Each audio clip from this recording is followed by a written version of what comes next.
You can't plan for everything, but you can be ready for anything. That's where we come in. Northwest Insurance Agency covers the wait, what? Moments in life with real coverage, real people, and real fast help. We offer sombrero-style coverage that protects your possessions, your loved ones, and everything else that fits under a sombrero. Call us today for a quote at 855-887-5656 or visit us at nwagencies.com.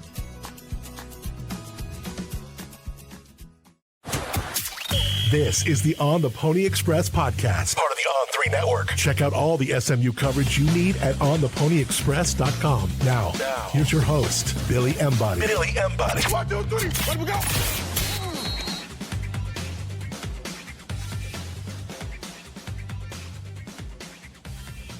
Welcome in, ladies and gentlemen, to another edition of the On the Pony Express podcast presented by our friends at Northwest Insurance Agency. I'm Billy Embody. Thanks for joining us on this huge day in SMU recruiting history. Give Mark Villasana a call at 214-352-5656. Talk about your insurance options after the show, because we've got a huge offensive line heavy show for you guys today. And one piece centers around a commitment from one of the best prospects to commit to SMU in the modern era of recruiting and certainly the recent history of SMU football. And then we're going to be joined by the man that recruited him, or one of the men that recruited him, and that's SMU offensive line coach Garin Justice. And a lot of good things from our interview with Coach Justice. So we hope you guys enjoy that. But we're just going to kind of break down the news of the day, which is 4-star offensive lineman Drew Evers committing to SMU. I'll kind of run you down this recruitment, run you down how we got here, because April 10th, 2023 is when Drew Evers and I followed each other on Twitter, and Drew sent me a note and said, "Thanks for the follow, Mr. Embody." And from there, we've been talking on and off throughout his recruiting process, and one that has seen him ascend into one of the best and most highly recruited offensive linemen in the entire country. And he's now committed to SMU, a huge piece for the Mustangs as they get him on board, pushing them up inside the top 20 overall recruiting classes nationally. There's a lot to unpack with this recruitment. I'm going to do my best to do it. And this is why I don't necessarily, I don't believe in recruiting momentum. Whether it's good, whether it's bad, recruiting is always on the same timeline overall when kids generally take official visits. They make decisions. You have signing day in December. You have the original signing day in February. All of those things. The crazy thing about this year is we're now seeing the change with rev share and all of that being tossed into the mix here. We've seen NIL, we've seen agents, we've seen this, we've seen that get added into the fray recently. But you can be on a heater like SMU was in May, and then all of a sudden, kind of not too much happens. They get some other commitments here and there. You see a week and a half really go by, and then SMU gets some bad news. They get some top targets go different places, and at the same time, they pick up Eddie Kelly, they pick up Ty Creathers, and you see, at the same time, the light at the end of the tunnel for June into July approaching here soon. And there's decisions that are going to be coming. But during the course of June, these kids are taking these visits. You're hearing buzz about this school, about that school. And it's for SMU, which basically front-loaded their visits May 2nd and June 6th. I mean, that is really impressive for SMU to have built their official visit schedule this way. And so we talked about it on the board a little bit at ontheponyexpress.com. And I didn't really think of it like this, but I went and looked back, and SMU brought in, I believe it was 33 official visitors over the course of the summer. And now with Drew Evers jumping on board, they have 19 commitments. So if you bring in 33 official visitors and have 19 commitments, that's over half that have jumped on board. That's a really good number to be sitting at. So, and Drew Evers never released a timeline as far as when he was going to announce. He never said, all right, I'm going to make my commitment on June 26th. I'm going to do this or do that or have this big announcement at the end of the summer or what have you. So no one just really knew what he was going to do. And so all of a sudden, boom, SMU's gotten Drew Evers. And at the same time, they're trending for a couple of other big pieces, 2 4-star prospects. Another reason to subscribe to ontheponyexpress.com for just $1. You know who they are already. And so you kind of put that piece into it. And then all of a sudden it's, oh, okay, everything's fine and dandy. Look, there were unknowns with Drew Evers. And the unknown was, and I guess I'll get into this in a moment, but we didn't have a commitment date from him. And nowadays, there is more of, hey, all right, I'm going to announce on the 4th of July, or I'm going to announce July 10th, or so-and-so's birthday is in the month of July, so I'm going to do it on their birthday. All of these things. And so when you try to assess SMU's recruiting class and SMU's recruiting efforts, you're looking at the 33-ish players that they got on campus for official visits. And they had, and every school has this, they had some guys that were going to visit and then they drop off. You know, Dejan Moore, they had a couple other guys here and there who made commitments elsewhere. And other schools have that too. So you kind of like wash that out when kind of evaluating it.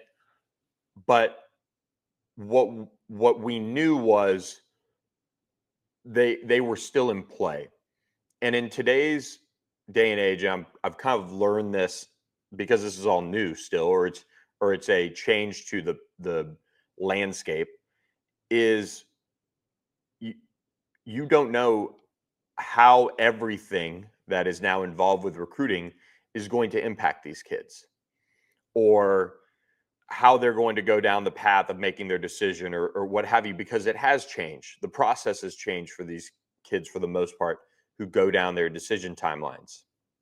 And there were more so questions about the top end guys in terms of highly rated guys and what they were going to do. And, you know, we talked on the board about 4-star edge Landon Barnes. We talked on the board about, okay, longtime target Zach Turner. You know, we talked about Evan Goodwin, 4-star offensive lineman. We talked about Kenneth Goodwin, 4-star linebacker. Markel Dabney is an SMU, or was an SMU commit. He hasn't done anything publicly, but he's not going to be in this class, and he's going to end up going to Michigan. You know, we've talked about all these kind of things around all these different prospects and how different ways this class is going. And at the same time, guys hadn't made decisions, and some still haven't made decisions or announced their commitments and where they're going to go. So this is a prime kind of example where Drew Evers was pegged to go to Ohio State, and I'll get into that again when I kind of start to finish run down his recruitment. And so you immediately think, okay, it's over, or it's not looking good, and all those things.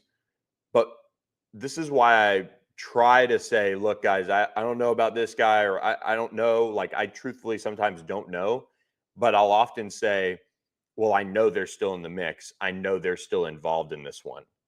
And at this day and age, you want to be in that top 2, top 3 of schools involved. And then the prospect makes their decision and you could come away with them. You could not. And so it is a really interesting time to be covering recruiting, because there is so much changing in that respect of how kids are making their decisions and going down that process, if that makes sense. So Drew kept things close to the vest. He ends up committing to SMU. What we knew throughout this summer is that SMU was still in it. Drew just kind of kept things close to the vest as far as maybe where he was actually leaning. And lo and behold, he ends up going to SMU. So before we jump into it, because I feel like I've already kind of gotten off the track here a little bit, but I do want to remind you guys, of course, about our friends at StatusJet, statusjet.com. Reach out to David Henry and his team today. Plan the trip of a lifetime in football season as they get geared up to fly SMU fans around the country, and you get the discount, okay, on your round trip flight. When you mention On the Pony Express or Pony Up ACC, that will get you a discount on your round trip flight. So make sure you book with StatusJet, book the trip of a lifetime, and be able to share it with your friends, family, work colleagues, whoever you want to bring, make it a trip with Status Jet. All right. Let's try to run this down and stick to Drew Evers and Drew Evers only, because this is a massive pickup for SMU. And I want to obviously give it the right amount of attention, because he is one of the most highly recruited, or probably the highest recruited prospect SMU has gotten in the Rhett Lashley era, in the modern era of SMU. That includes, your Preston Stone, your Draymond Odoms last cycle, Jalen Cooper last cycle, Papunga Katoa. There are a lot of prospects that have offers from all over the country, because they can get them early, they can blow up late, but only so many get to go on a run of official visits and be courted and pushed for by this official visit lineup: LSU, Ohio State, Penn State, Texas A&M, where his parents went to school. He also had offers from Oklahoma, from Texas, from Alabama, from Georgia, Michigan. I mean, the list kind of goes on for Drew Evers and his recruiting process. And it started early, and SMU was one of, if not the first offer for him. I'd have to go back and check on the offer front, but very, very early on. I mean, I have pictures of Drew Evers at SMU spring game, probably going into his freshman year, maybe going into sophomore year. And I mean, that's how long SMU's been after him. And Drew Evers told me he's probably visited SMU 8 times or so over the course of his recruitment, which is a lot. And of course, they're in his backyard, and so it's relatively easy for him to get to. But at the same time, Drew's older brother does play quarterback at UConn and has played at multiple programs around the country. And the family does, Nick Evers, try to go see Nick's games. And so that takes away other visit opportunities. So for them to have gotten him on campus 8 times over the course of his recruitment is really impressive. And Drew has always shown up and been enthusiastic. He'll never say a bad word about a school. And I spoke with him on the phone shortly before doing this podcast. And to break down his decision, I guess I'm jumping all the way to decision. He just said, look, I took my visits. I enjoyed them. I did not have one bad experience. I don't have anything bad to say about any other schools. I just realized I could get everything I wanted in my own backyard. And I think that's pretty powerful. And of course, people are going to bring up NIL this, NIL that, SMU back at it. Look, all these kids are going to get money. All of these prospects are going to be pulled in different directions because of the landscape of what we're dealing with here in college football. And it's going to be, for some, the driving factor. For Drew, it wasn't. And, he told me pretty straight up, and has been fairly consistent with this in the course of his recruitment. And NIL is so low on his radar. And truthfully, he said location is as well. Like, I'm ready to go somewhere that I can be developed, that I can do this, I can do that, and I would have gone wherever. It just happened to be SMU and staying in my own backyard. And that's how it played out for him. But he went back to his oldest and longest and best relationships being with the SMU coaching staff. And Garin Justice has been recruiting him for years. Really made him a priority from the beginning. And that's something that can't be discounted in it, and certainly wasn't by Drew. And so he was getting into decision-making mode, and he had gone on his official visit to SMU all the way back May 2nd. And, shared with me, hey, this is a visit that just went so well. I knew everything about SMU, but it just kind of reinforced everything that I already knew.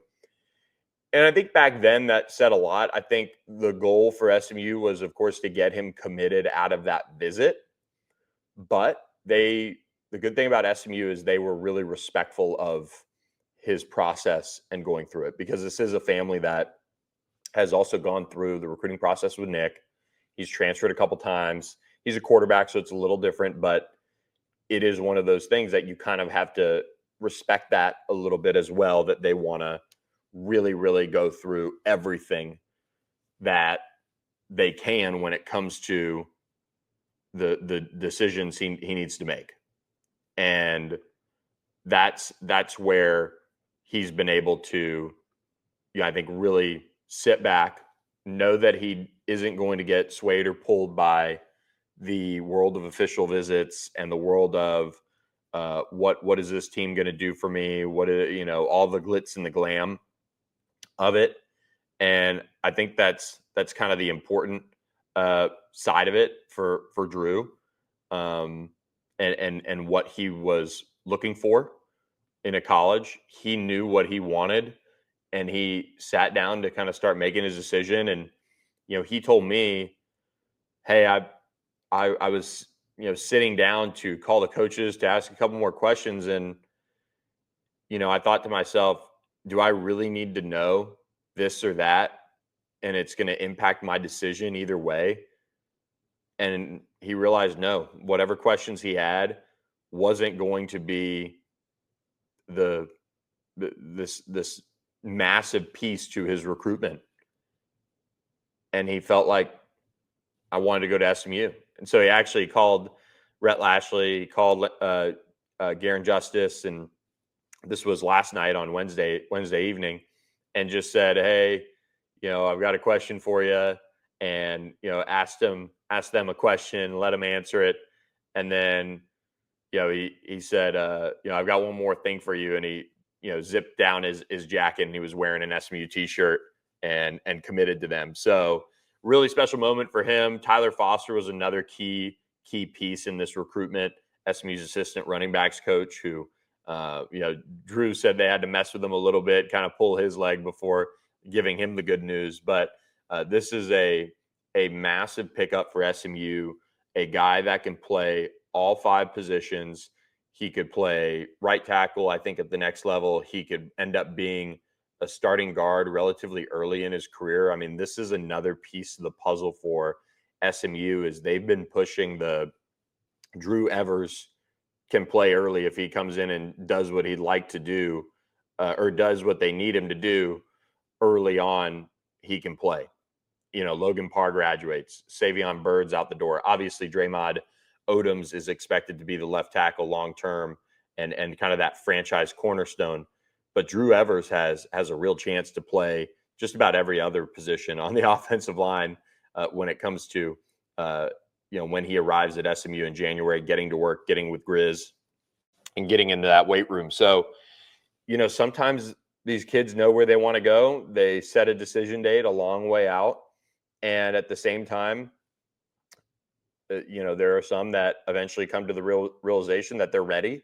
And he hit up Hayes Fawcett, and I found out kind of, right before it happened that it was going to happen, and was able to not have the story completely done by the time he did it, but was ready enough where things really got moving quickly, and we were able to have our friends at ontheponyexpress.com covered with that. So a big recruiting win for SMU, a massive moment in the history of SMU recruiting, truthfully, and a moment that Rhett Lashley, Garin Justice, they hope that they're looking back in what would be 4 years from now and going to go visit him or visit with him in the green room of the NFL draft, because he's got that versatility. He could be, an early round NFL draft pick with his ability to play all over, and he'll probably be a guard at the next level, just from what we've seen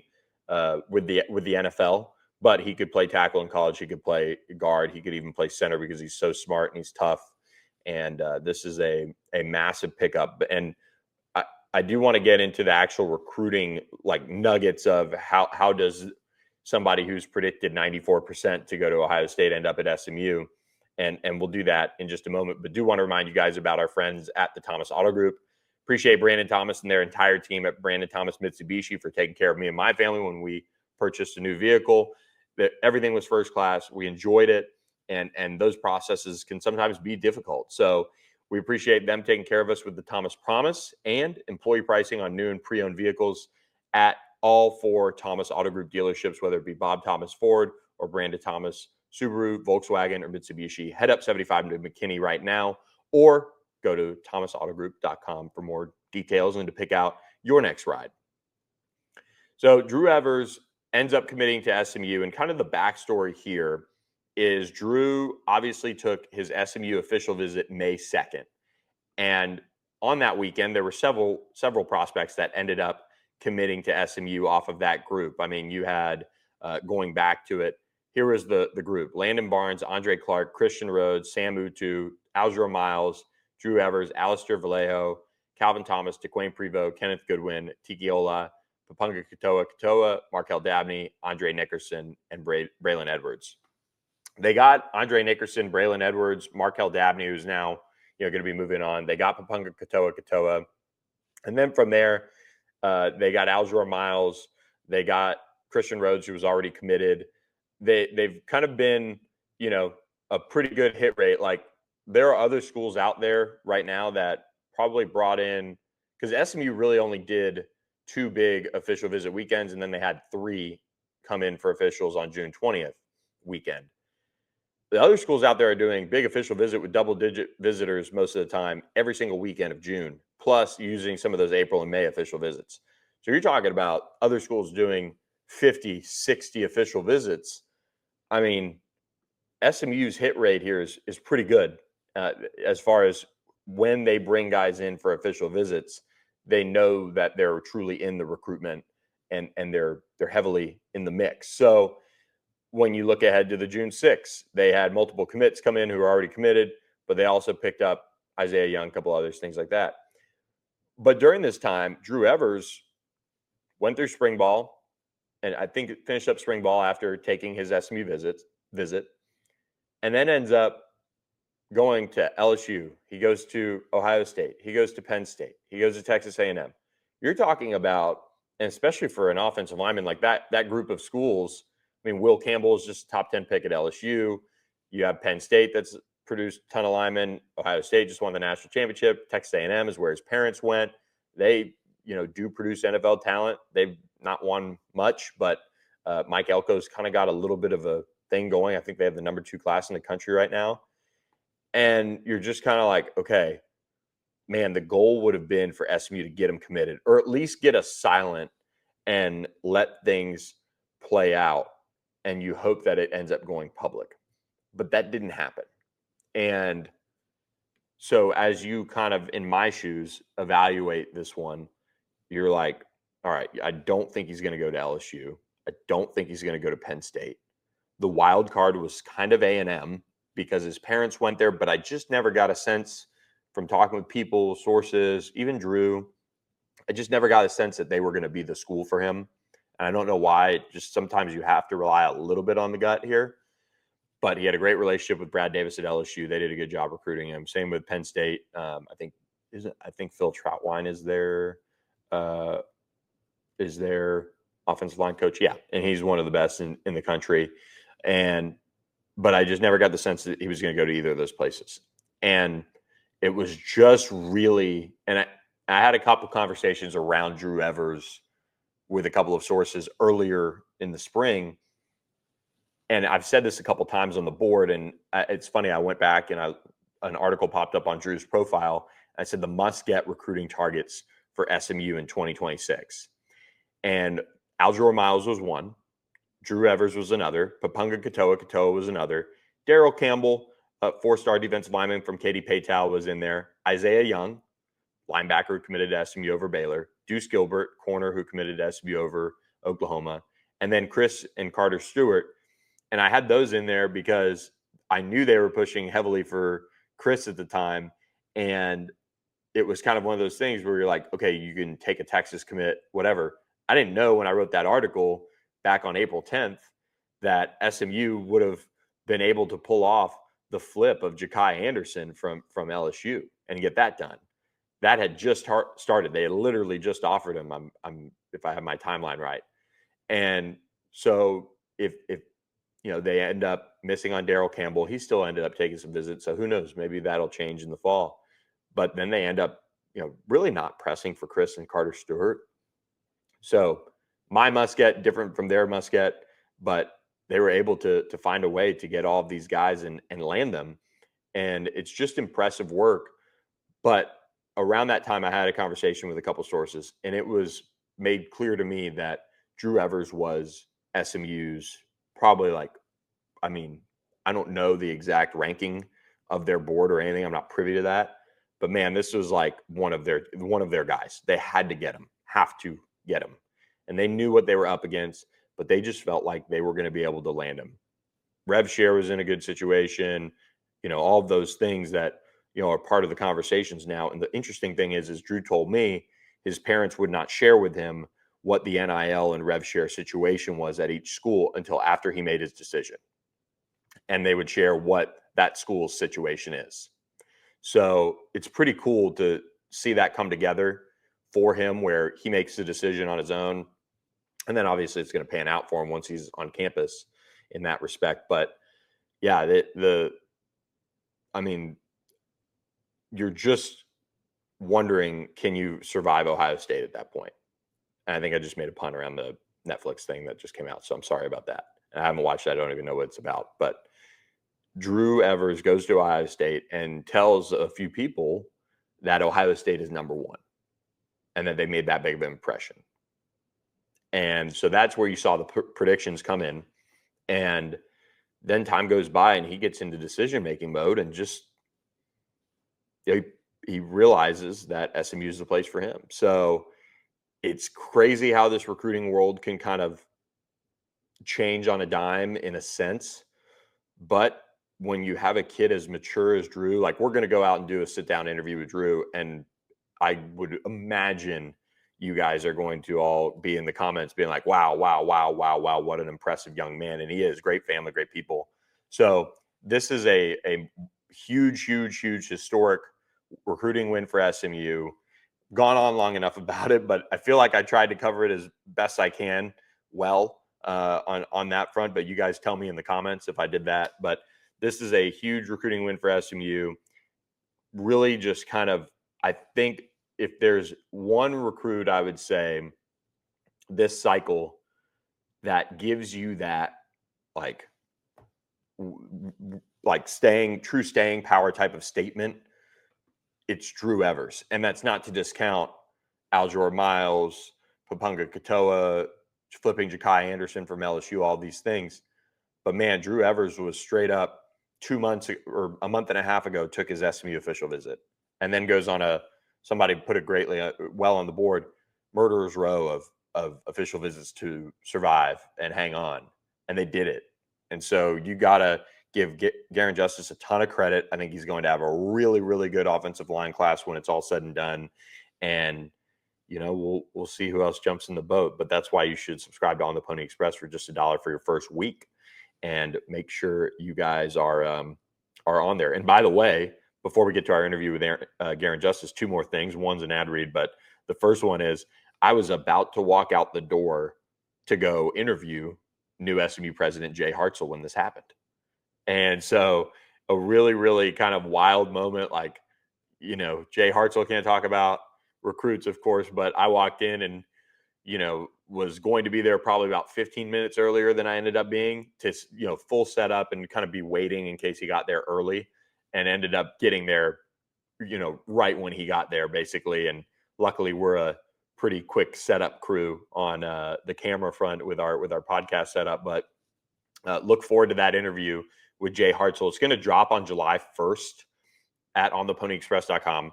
We're going to have a podcast piece to it, and we're going to have a written piece. They're two totally separate things.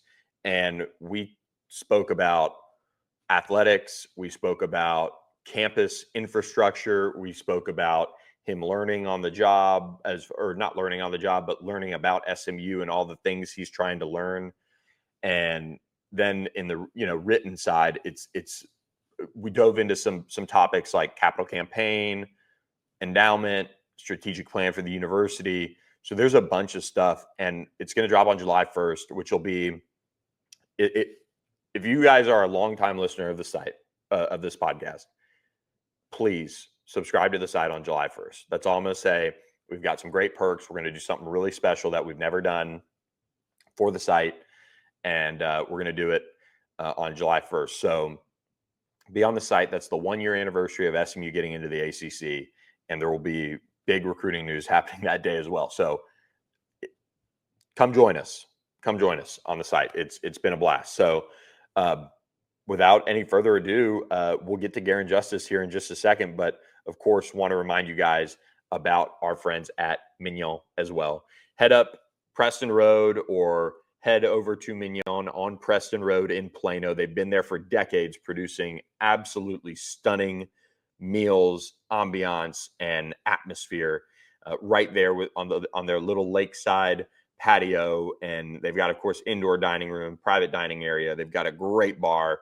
And I can tell you the amount of people that have texted me from, the SMU side of things when Drew Evers committed, they should be having a party at Mignon tonight over that recruitment. So got a great wine selection, great cocktails, and they do dinner 7 days a week and brunch on Sundays. So make your reservations on Open Table. They're SMU owned. So make sure you head over to Mignon in Plano and enjoy one of the best meals you'll have in the DFW area. So without any further ado, we get to our interview with SMU offensive line coach, Garin Justice.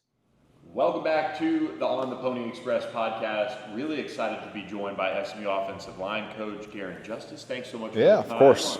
Getting you out of the heat from summer workouts. Yeah, anytime. We could sit down with you for at least an hour because, one, you have so many guys. Yeah. So many new faces, returning guys, all of the things. Your group has got to be one of those groups that this coaching staff that feels really excited about. With who you brought in, who you have returning. It's just in a really good place from what it seems like. Yeah, we think so. I mean, you're always hesitant to say that because you get 3 injuries and now you're tested right away. We're really optimistic about what we have in the room. We feel like 2 years ago we started to kind of establish of getting a quality room, and then move forward. Last year we felt like we continued to change our physical status and the way we were operating, and I think this year's no different. In the past, it was been a 290-pound guy who was athletic was a good guy to have in the room. Now you start talking about the P.J. Williams and Addison Nichols and Logan Pars. Those guys are all 320-pound plus and carry it really well, and so mass moves mass. Like big people hurt smaller people or move smaller people, and I think we're getting to the point where we have big people who are also really athletic, and we're starting to get it in more than just 3 or 4 guys. We have close to a 2 deep of guys that are big and physical and can move like that. I mean, I don't even know where to begin with breaking down this group, but I do want to start with PJ and then kind of lead into a guy like Andrew Chamblee, but PJ's development and what he did in the spring. I mean, that might have been one of the more individually impressive springs that I've seen. Yeah. Not only just from the offensive line, but I mean, right up there with like what an Elijah Roberts would do to guys at times. I mean, he was just that good. Yeah, he was. There's a little bit of with PJ. I think we got to make sure we keep him simulated because some boredom could set in from that standpoint because he is having that much success.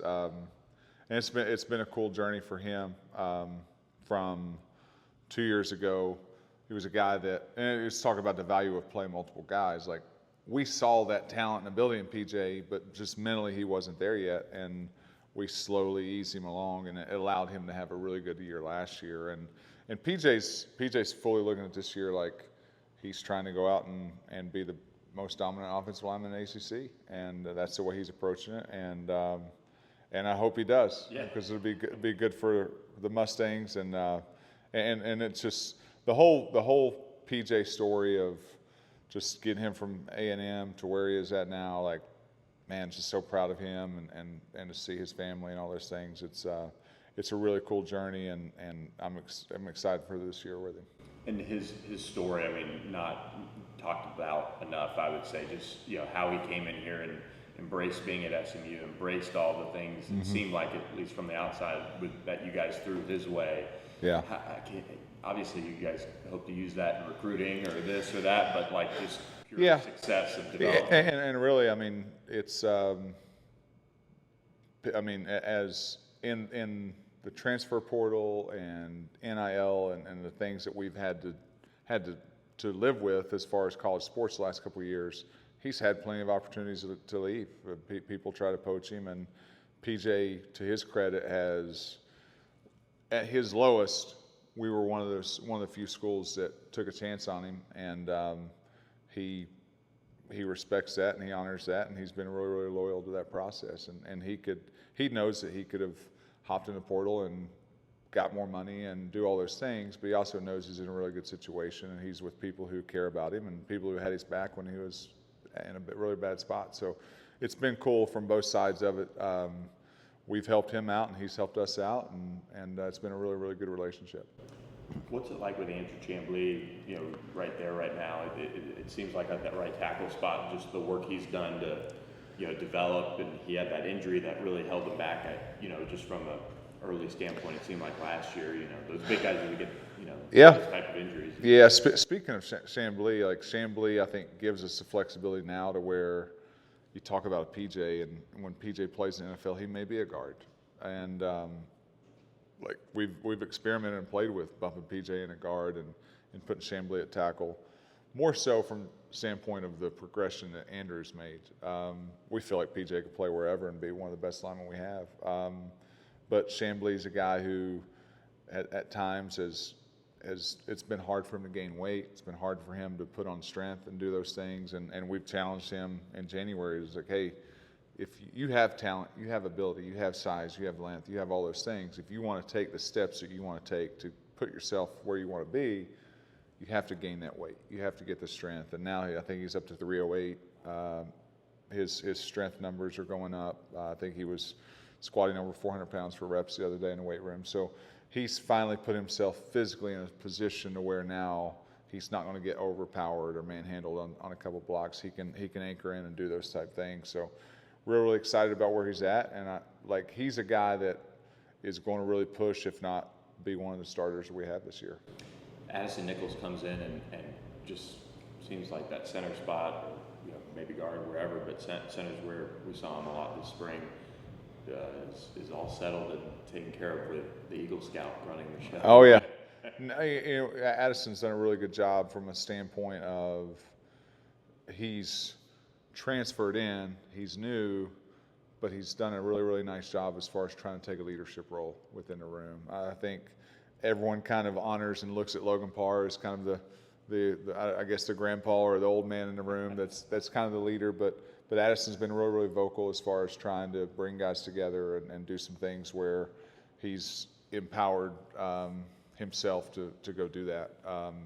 But yeah, Addison, you talk about physicality. I mean, that's a guy you don't see many interior offensive linemen who are 6'5", 330 pounds and can move and do the things he does. And he's a well-rounded guy. As far as he's a true student athlete, really, really good in the community, really good football player. So we're excited about what this season's going to look like for Addison.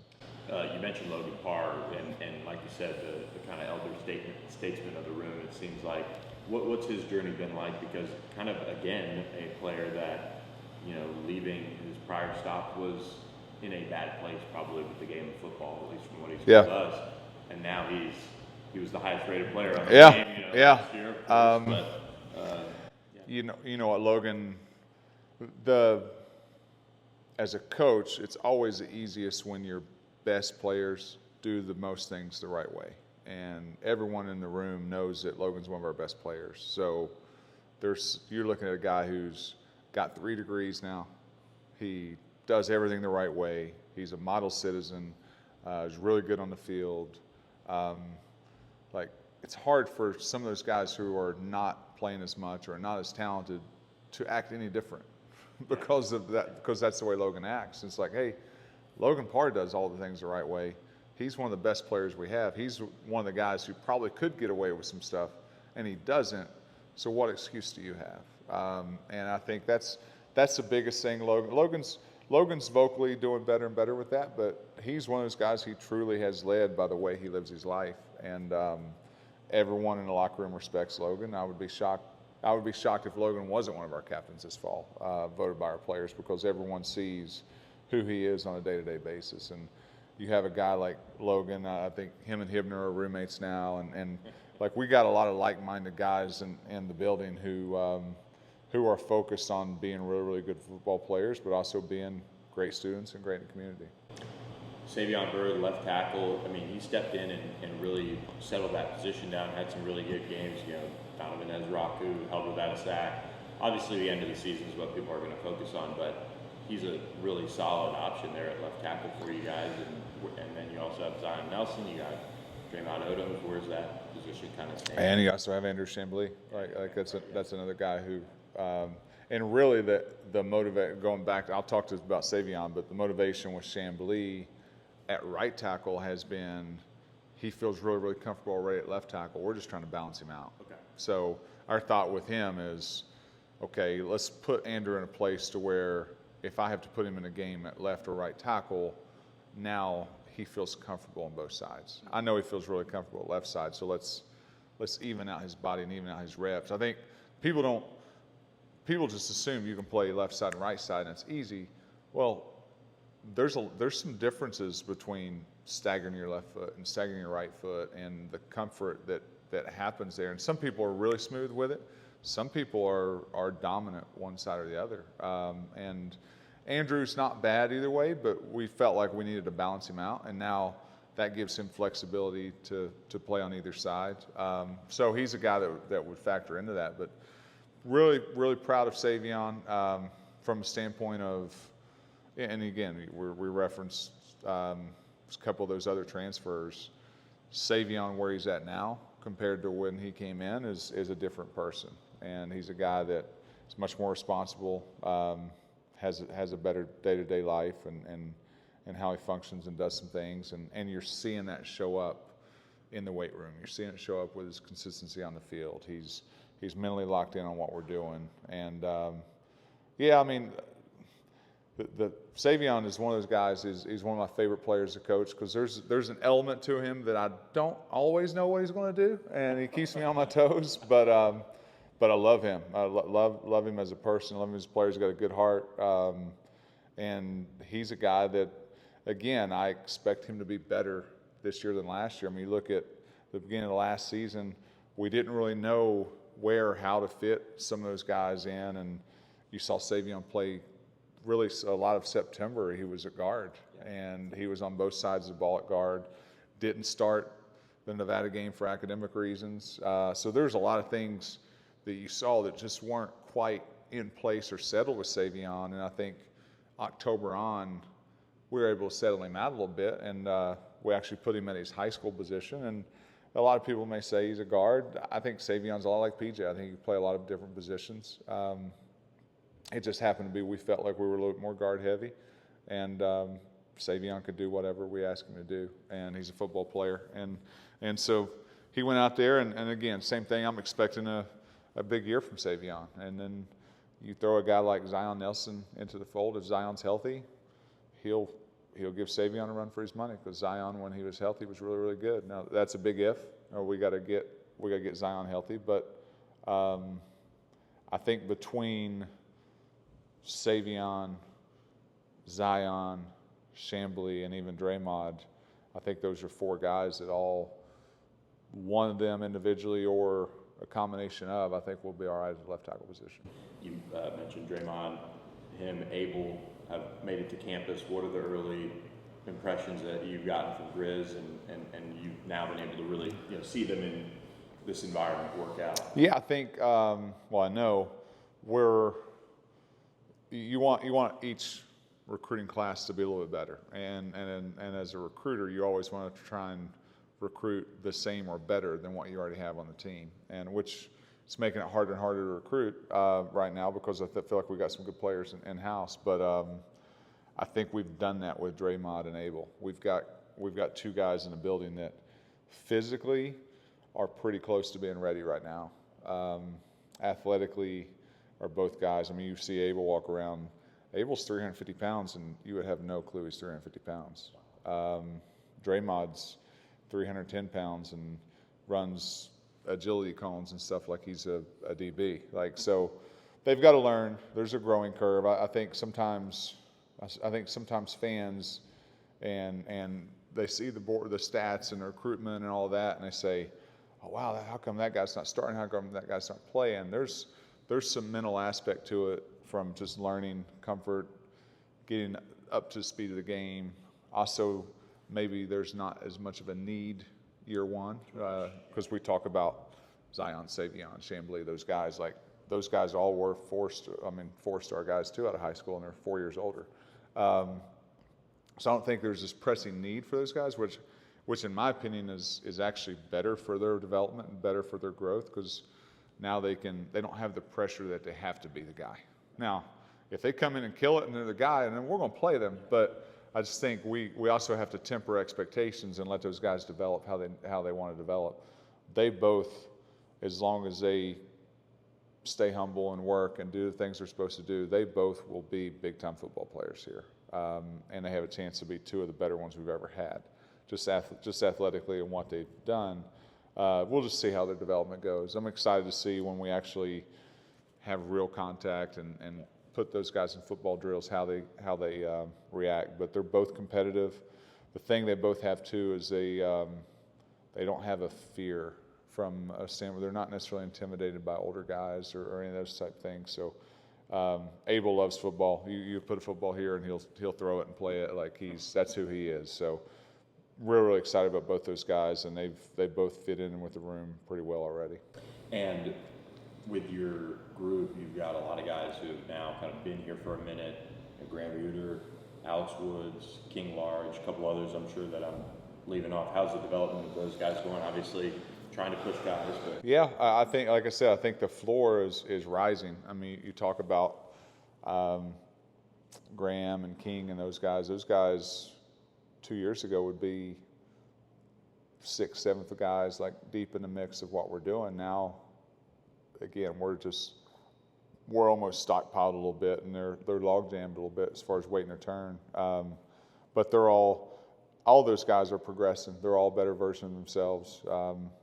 A guy that's just quietly went on the radar and has gotten a lot better is Nate Anderson. Nate Anderson's a guy who's been here a couple of years. Nate's got a good shot of being our starting right guard. So Nate Anderson, Josh Bates. Like, I know Josh is a transfer we got here.